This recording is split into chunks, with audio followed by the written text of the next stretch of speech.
Welcome to another article read-through on the Church Reset podcast. Be sure you're subscribed at jackwilkie.co for all my latest posts. That's jackwilkie, WILKIE.co.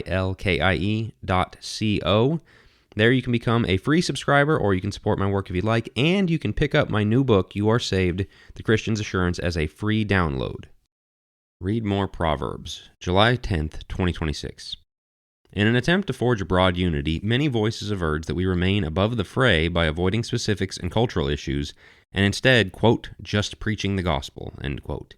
But it's this just preach the gospel mentality that has left us cultureless.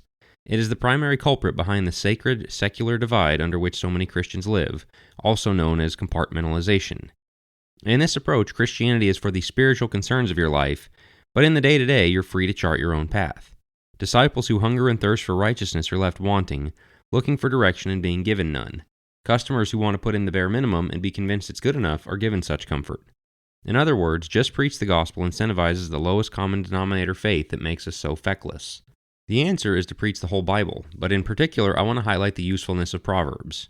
There is no way to read the Proverbs and come away thinking God has granted us the right to choose our paths for ourselves.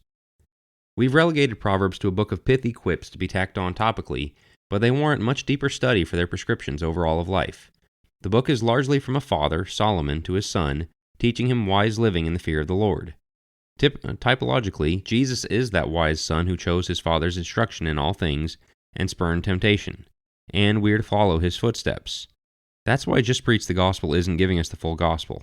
The true gospel doesn't merely justify us, it sanctifies us too. It makes us obedient like Jesus. How? In the nitty-gritty, real-life stuff.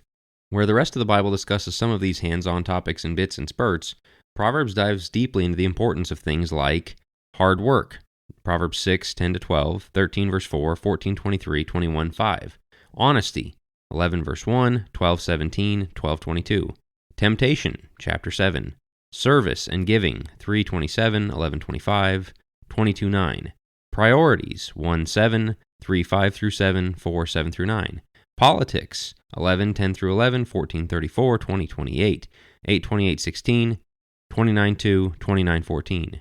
Money, 10, 4, 13, 11, 14, 23, 22, 7, 22, 26 to 27.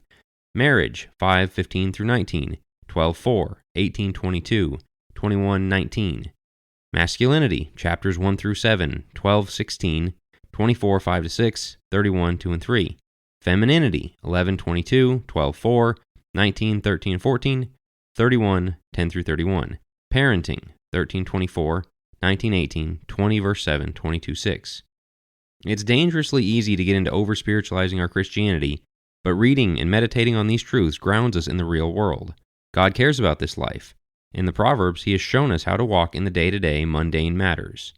This is not out of a maniacal desire to micromanage, but to give the people He loves the wisdom needed to live life in a way that will bring them fulfillment and happiness. Why would we not want to drink deeply of that well? Read more Proverbs. You'll be glad you did. If you caught this article on YouTube, please leave a like. If you caught it on your podcast app, please take a second to leave a rating and a review. Thanks.